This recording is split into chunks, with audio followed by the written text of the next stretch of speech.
It's a pleasure to have you join us on Money Matters on TV360 Nigeria. I'm Okpeyemi Owoshini. We begin with business news. The Transmission Company of Nigeria has disclosed that the nation's power generation hit 5,713.60 megawatts on the 4th of March, the highest since 4 years ago. In a statement on the 4th of March, the TCN announced the power sector had achieved a new peak generation for the year 2025, which was successfully transmitted.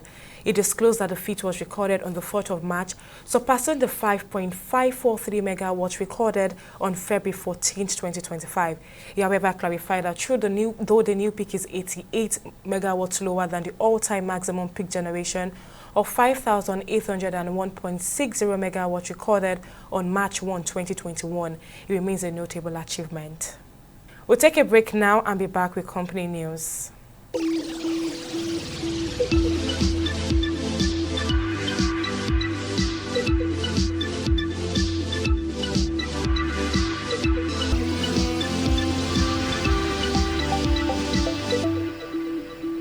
Welcome back. Refineries in India have turned to Nigeria for the supply of crude oil, following a drop in imports from Russia. Now, this comes as the Dangote Petroleum Refinery in Lekki, Lagos, has successfully purchased its first shipment of 1 million barrels of Algeria's high-quality, light, sweet Saharan blend crude. Bloomberg reports that India's crude oil imports from Russia witnessed a significant decline in February 2025, reaching their lowest level since January 2023.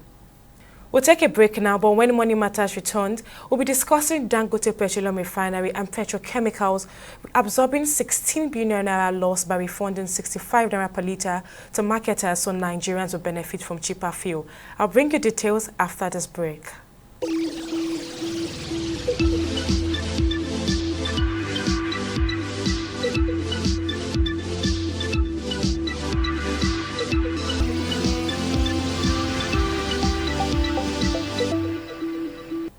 Welcome back. Dangote Petroleum Refinery and petrochemicals are said to absorb 16 billion naira loss by refunding 65 naira per litre to marketers so Nigerians will benefit from cheaper fuel. In a statement, the refinery said to refund customers who purchase premium motor spirit at rates higher than the advertised prices from any of its key partners across Nigeria. This move follows the refinery's recent reduction of its gantry price from 890 naira per litre to 825 naira per litre. The refinery disclosed that this is part of its ongoing effort to ensure that Nigerians are the primary beneficiaries of the price reduction and in line with President Bola Ahmed Tinubu's renewed hope agenda, which aims to stimulate the economy. Now, in a related development, the Nigerian National Petroleum Company Limited has reduced its pump price of premium motor spirit from 945 naira per litre to 860 naira per litre. This change comes a few days after the Dangote Petroleum Refinery reduced its ex-depot price, influencing market trends. Now let's discuss this further. The head of Energy Desk at Business Day, Dikbo Oladeinde, now joins me on the program. Many thanks for joining me on the program, Mr. Oladeinde. Now it feels like... Hi everyone. Yeah, thank you. It feels like Christmas in March. Dangote Refinery has announced the decision to reduce the gantry price of fuel from 890 naira to 825 naira per litre. The Nigerian National Petroleum Company Limited has also reduced the pump price of premium motor spirit from 945 naira to 860 naira per litre. This change comes shortly after Dangote Petroleum Refinery also cut its own ex-depot price. Now, what do you think is the significance of this, and what impact do you think this would have on the overall fuel market in Nigeria? Okay, thank you once again for having me. So the significance of this is immense. I mean, you're looking at, for the first time, you are seeing a price war in Nigeria's downstream sector. Over the past 2 years, what we've had is a regulated market structure where government intervenes through one form of subsidy or the other. And subsidy has been a big problem. And so the government 2023 decided to implement full deregulation of the downstream sector. And so what we are witnessing is we are gradually seeing the fruits of what it means to operate a deregulated market. So a deregulated market is a market where the forces of demand and supply will begin to dictate the price of petrol. Let's not forget that one of the major components of that determines the retail price of petrol is the international price of crude oil. The international price of crude oil has been relatively stable in the last few weeks. And the exchange rate has also been able to maintain stability in the 1,005, 1,600 era for the past 1 month and 2 months. I mean, all of these are beginning to tell on prices. And so the first time so when Dangote decided to reduce his ex-depot price, we saw NPC also take the same tune. And we are going to be seeing these kind of movement in prices because in every ideal economy, petrol prices are not meant to be static. They are meant to move in line with global trends. So if, for example, there is tension in the Middle East, there's unrest and international crude oil prices are going up, of course, you would start to see the ripple effect on the price of petrol. So let's come down to the implication. So what's the so what of this? What's the big deal about these lower petrol prices for Nigeria? So over the years, let's not forget that energy cost is a major cost component of most SMEs, most small businesses, or most sole proprietorship business in Nigeria. Energy cost makes up to 60 or 65% of their major costs line item. So if 60 or 65, if there's a downward trend in 60 or 65% of your major cost line item, yes, I think it's something to celebrate. It's something to rejoice about, and to start expecting to see the ripple effect in the downward movements of goods and services that are tied to the price of petrol. So, for instance, farmers can easily move their goods from their farmland to the marketplaces of demand at a cheaper prices compared to the previous prices where petroleum prices are. So, I mean, it's a good thing. I don't know how sustainable it is, but the most important thing is we are getting full benefit of deregulation, and we are beginning to see a competitive nature of prices in our petrol markets, which for me, I think it's a good thing because these are the kind of things that promote investment, promotes job creation, and most important thing is add value to Nigeria's GDP. Let's not forget that oil and gas is a big deal, our major source of earning FX. But then its contribution to the Nigerian GDP has been nearly 5-6% in the last 10, 15 years. And so for the first time, we are going to be getting full value of having an oil and gas of Nigeria being called Africa's biggest oil producing country. And so all of these will take time to create its multiple effects on the market. And I think the next coming months is going to be an interesting month. Again, prices are not meant to be static. At some point, it will go up. At some point, it will go down. The most important thing is for us to get competitive prices where prices are very, very competitive. In that way, customer is the king. So if you are driving across the streets of Lagos, you see a filling station selling at a price you're not comfortable with, you can easily move from that filling station to another filling station, and then you get the best price for whatever goods and services you are trying to connect with. So that's it. All right, Dangote Refinery was meant to begin operations in 2023, but then it didn't start until 2024. Now, with this move, Dangote has also committed to absorbing 16 billion naira in losses to refund 65 naira per litre to marketers. Now, seeing that the refinery faced difficulties before it began operations, how do you think this particular move will affect the refinery's financial stability in the short term? So I mean, it's a positive for the refinery, in my view, because this is a refinery that started gradually. At some point, they were operating at 40% capacity, then they moved to 50% capacity. And what we are hearing is before the end of next month or this first quarter of 2025, they should be operating at 100% capacity. And so what it means is we have a refinery, a local refinery that has enough to meet all of Nigeria's refining needs and then also supply to the entire West African markets. So let's not forget that this refinery is also refining petrol, diesel, aviation fuel at the same time. I mean, a lot of Nigerians pay so much attention to petrol arm of the business, which is a good thing because that's what affects each and every one of us. But there's also the diesel aspect. There's also the aviation fuel aspect as well. And all of these are income generating stream that would essentially boost the financials of the refinery. So again, for the first time in Nigeria history, we are getting a refinery that has the ability to earn FX and bring in so much FX back into the economy. Let's not forget that one of the biggest factor that has affected Nigeria's FX over the last few years has been importation of petroleum products, which accounts for a large chunk of our FX demands. So there's no more pressure for us to import petroleum products. So we can source for this product locally. And we are not just sourcing for this product locally, we are also supplying the entire West African markets. And so when you are supplying, you are doing business with all of the entire West African markets. Of course, you are earning income, you are earning FX, and you are adding value to the economy that you are domiciling, which is Nigeria. So it's a good thing. It's a win-win for Dangote. Yes, it might, the lower price for some people might think, oh, but it's losing money by reducing price. But look at it the other way. It's also saving Nigeria a lot of FX. Its other arms of business are bringing in enough money for Nigeria. And so he has enough money to meet all its financial obligations, run its operating costs, and then, of course, um, make profits at the end of its operating year. So, in my view, it's a work of development. Let's talk about the ripple effect. With NNPC's reduction and Dangote's effort to make fuel cheaper through refunds, the average Nigerian would expect that, oh, things should get better. So now, how significant is this particular price reduction from a consumer's perspective?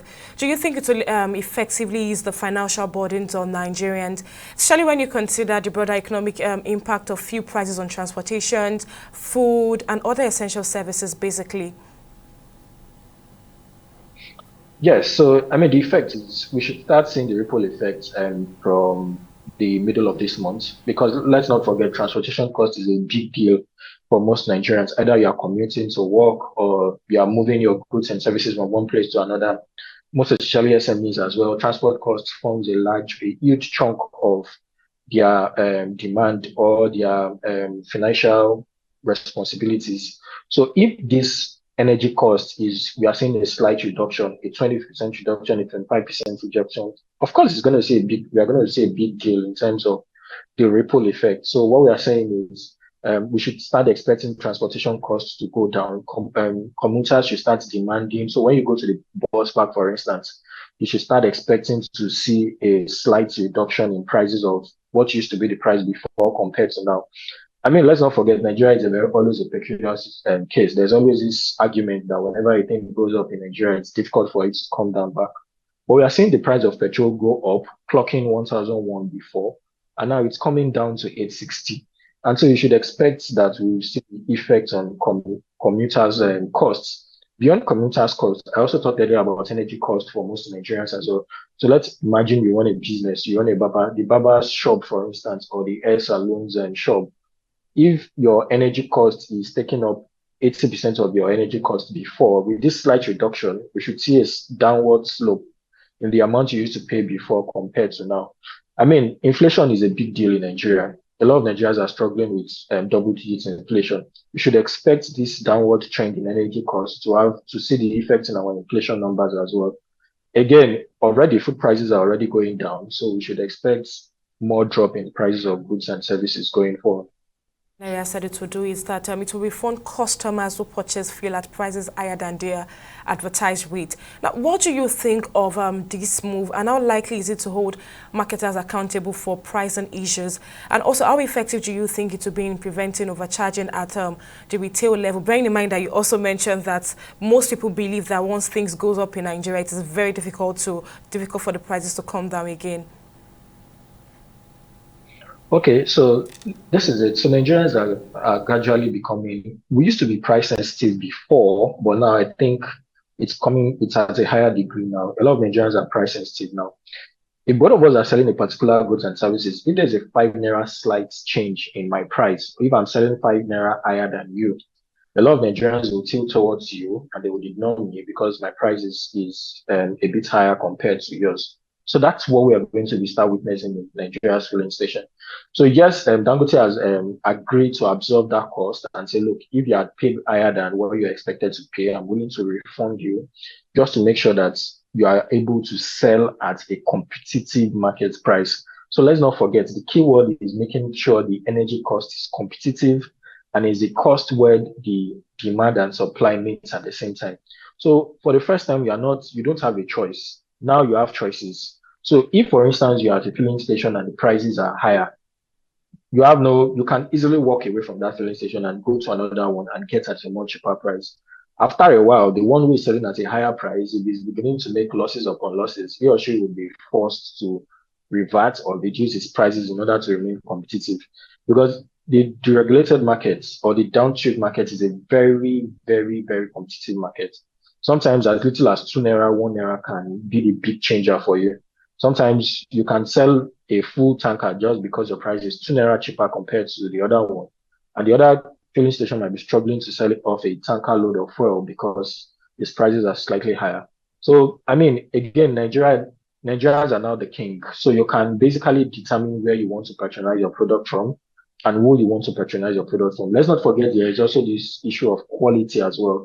There are some who have argued that Dangote refinery produces a much durable petrol compared to the other refineries, compared to other marketers, excuse me. So a lot of Nigerians, you see a lot of Nigerians queue more at filling stations that are affiliated to Dangote refinery compared to other filling stations. So what does that tell you? That tells you that the share price of these companies, of these marketers will gradually increase.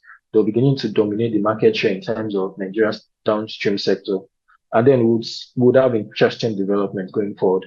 But the most important thing is we're having a competitive market and we'll keep our fingers crossed and watch how everything pans out.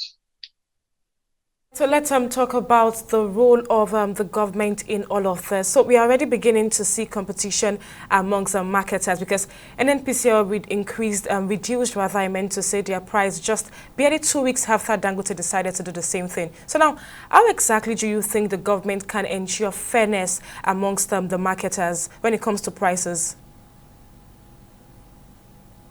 Okay, I think the regulator's role is to maintain that his role as a regulator, right? The regulator should not be in business. The regulator's role is to ensure there's fairness in the market, to ensure there's transparency in the market, to ensure that Nigerians get value for money, to ensure that we don't have a situation where Nigerians are being cheated with either adulterated petroleum products or where prices are fairly or exorbitant compared to what the market's prices should be.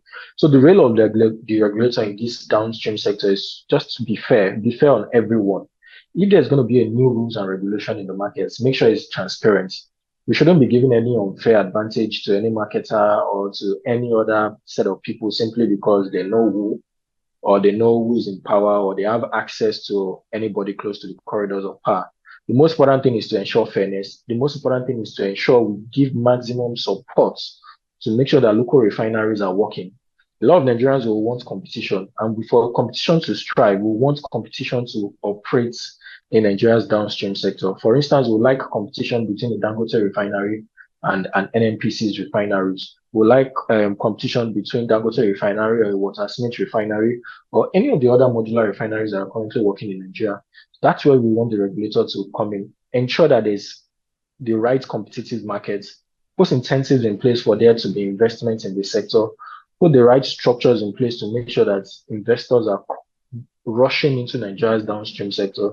And at the end of the day, Nigerians will be the ones to benefit more of this because the more efficient you are, the more you're able to utilize your resources. The more profit you are going to be making, the more value you're adding to your economy, the more taxes you are paying, the more people you're employing, and then we'll start seeing increasing numbers of growth in Nigeria's GDP. Let's not forget that we've always aspired to do double-digit growth, but that has always been a dream, never a reality. With this coming of downstream sector, having local refineries working at full capacity, maybe it's time we start expecting increased numbers in our GDP growth in the next quarter. All right, speaking of fairness, do you think the market should be left to self-regulate? Or in your view, what do you think would be the ideal approach to balance government oversight with market forces? Okay, so again, the regulator is not expected to be too high-handed, right? You should be able to make sure that we operate a very competitive market. A competitive market is a market where demand and supply are basically in charge of dictate prices, right? So if the demand and supply are dictating prices without the intervention of any invisible hands of government regulators, we are going to have a very, very efficient market. But the moment you start tampering with that market, the moment you start intervening in that market, look at how long it took us to get off petrol subsidy. At some point, petrol subsidy was supposed to be a main intervention that should stabilize prices. But at some point, it became a big elephant that it was difficult to tame. At some point, petrol subsidy was threatening to swallow the entire of Nigeria's budget at some point because it became a problem. And at some point, it was just too much for us to control and we have to let it go. So that's what you get when the government is intervening in a market that should be competitive. So let's ensure fairness. Let's ensure that there's transparency in the markets. Let's ensure that we are putting the right incentive. Look, the government needs to focus on boosting investment in the sector, right? The government's primary job is to make sure that they create the right atmosphere for ease of doing business in Nigeria. One of the biggest challenges facing businesses in Nigeria, usually companies in the downstream sector, is a lot of companies are complaining of too much multiplicity of taxes, the high-handedness of doing business in Nigeria. Government regulators are always knocking on their door at different points in time for different things that were not stated before. So the regulator should just pay attention on doing its role by ensuring that you are creating the market incentive in place. You should be selling the market to the outside world and say, look, Nigeria is ready for business. You can bring in your dollars, invest in Nigeria's economy. And so when these dollars are coming in form of foreign direct investments, we start to see the effect on the economy, and the regulator would also benefit because the more companies are growing, the more taxes they are paying. And of course, they'll pay more taxes to you as a regulator, which it's a good thing for you, which is also a win-win for you as well. So it's a good thing, but the most important thing is regulation should not be too high-handedness. The regulator should be friendly, the regulator should be accommodating. And even when you're going to be punishing anybody for the laws, make sure the laws are clearly stated that if you violate A, B, C, D, these are the consequences of such decisions. And then everybody is fair. So even when you are wrong, you know that the regulator is fair to you and you've been punished appropriately. So that's the kind of thing we're expecting in Nigeria's downstream sector. Well, Nigeria's oil and gas sector has long faced structural challenges related to fuel supply, distribution, and most importantly, pricing. Now, how do you see Dangote's refineries initiatives aligning with ongoing efforts to address these underlying issues? And then do you think they will also help to improve the overall sector in the long run? Of course, yes. So before now, what we've been doing is we've been importing petrol from European refineries, right? And so anytime there's challenges in the European refineries market, anytime any European refineries is facing issues such as worker strike, maintenance, all of these other things, we usually struggle in Nigeria in form of we start seeing scarcity, we start seeing a lot of ships struggling to move in products into Nigeria. But the moment the local refineries started working, the moment we fix our local refineries and they are working at full capacity, what we start to see is there's a local dependency on petrol. So what that means is the international countries are not determining the prices, the supply of product into your market. And so for the first time, there's adequate supply of products. I think petrol scarcity should be a thing of the past now that we have a working refinery. So there's guarantee and steady supply of products. At some prices, at some time the prices will go up, at some time the prices will go down. But then the most important thing is the product will be available. And I think that's a major defining moment. That for the first time, we are not depending on importation of products. And for the first time, there's guaranteed steady supply of products, which is something that we've been looking forward to. A lot of people have been preaching that, look, let's get our refineries working. Because the moment your refineries are working, you're not depending on foreign countries to bring in your products. You're not bearing that stigma of, oh, you're Africa's biggest oil producing country, but you're importing all of your refined products. So that thing is a thing of the past. So now, yes, you're Africa's biggest oil producing country, but then you're also boasting of Africa's biggest oil refinery company as well. And you're also, a lot of other refineries are also coming up. There's Port Harcourt refinery that is online already. There's a Warri refinery as well. There's Watersmith refinery. There are other modular refineries that are doing 10,000 barrels, refining about 10,000 barrels per day and amongst themselves. And so all of these things are big deals that would guarantee steady supply of products. And the moment the products are supplied at a consistent rate, it's a big deal for Nigeria because we are also able to meet all of our local demand for petroleum products. And beyond that, we are also able to play that big brother role of supplying the entire West African market as well, which is also a big deal as well. All right, just before I let you go, Mr. Oladeyinde, Dangote's price reduction is meant to benefit Nigerian consumers. In fact, so many people are happy about it. But then there are still concerns about the consistency of fuel distribution, especially in remote areas. What challenges do you think Dangote Refinery might face in ensuring that the price reduction actually reaches consumers, particularly in regions with limited access to reliable fuel supply? Okay, so this is it. So the refinery, it's The Dangote refinery is a refinery, right? It's not a filling station. It's not a petrol station. So the major bulk of ensuring this refined product gets to the rural areas, which you identified, would be the role of the major oil marketers or the independent oil marketers.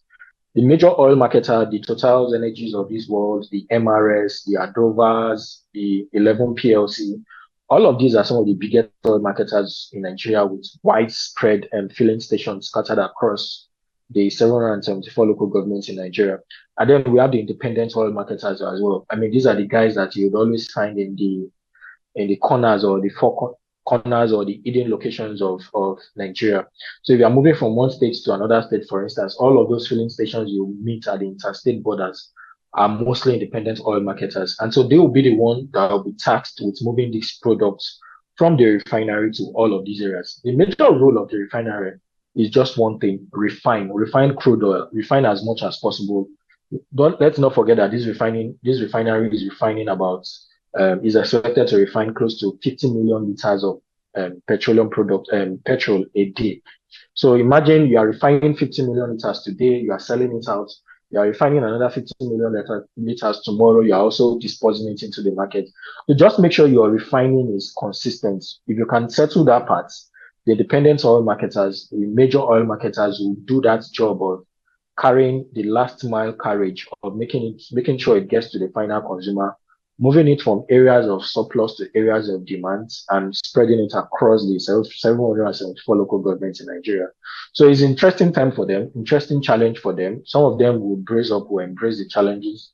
Some of them might struggle because they've not, this is a new terrain for a lot of them in Nigeria. But I mean, all of these are interesting times. We should expect oil market. My outlook is more oil marketers will be lifting more products. More filling station will be springing up in areas of demand to meet certain areas of demand as well. And maybe we'll start seeing the listing of some of them on the Nigerian stock exchange markets. All of this, like I said, would add value to Nigeria's economy and boost the economic activities in Nigeria's energy sector.